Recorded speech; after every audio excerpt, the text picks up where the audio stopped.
మోకాలు నొప్పి యాక్చువల్‌గా మెయిన్‌గా ఏంటంటే అండి అది పైబడిన వాళ్ళకి లేదంటే యంగ్ ఏజ్ వాళ్ళకి. యంగ్ ఏజ్ వాళ్ళకొచ్చేసి మనకి ఇంజ్యూరీస్ జరిగినప్పుడు వస్తుంది.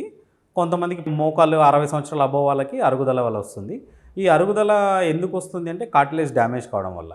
మెయిన్‌గా హోమ్ రెమెడీస్ ఏంటి అంటే వాళ్ళు యాంటీ ఆక్సిడెంట్ ఫుడ్ బాగా తీసుకోవాలి. అంటే లైక్ ఫ్రూట్స్, వెజిటబుల్స్ ఇవి బాగా తీసుకోవాలి.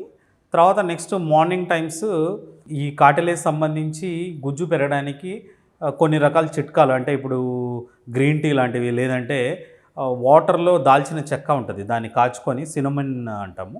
దాన్ని కొంచెం వేడి చేసుకున్నాక ఆ లేయర్ ఒక బ్రౌన్ లేయర్ ఫామ్ అవుతుంది. ఆ వాటర్ తాగడము. వీలైతే నార్మల్ మినరల్ వాటర్ కంటే నార్మల్ వాటర్‌ని కాచుకొని తాగితే బెటర్. మినరల్ వాటర్ అంటారు గానీ, ఆ మినరల్ వాటర్‌లో మినరల్స్ ఉండవు. So, better to use normal water after boiling.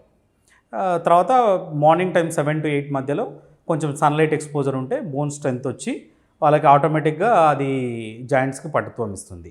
So, చిన్న చిన్న చిట్కాలు లైక్ వ్యాయామం ఒక 15-20 నిమిషాలు పర్ డే లాగా ఒక 5 రోజులు వీక్‌లో 5 రోజులు నడవగలిగితే కండరాలు బలంగా ఉండి అది జాయింట్ సర్క్యులేషన్ పెరిగి వాటి వల్ల కూడా మోకాలు బాగా స్ట్రెంథెన్ అయ్యి నొప్పి తగ్గుతుంది.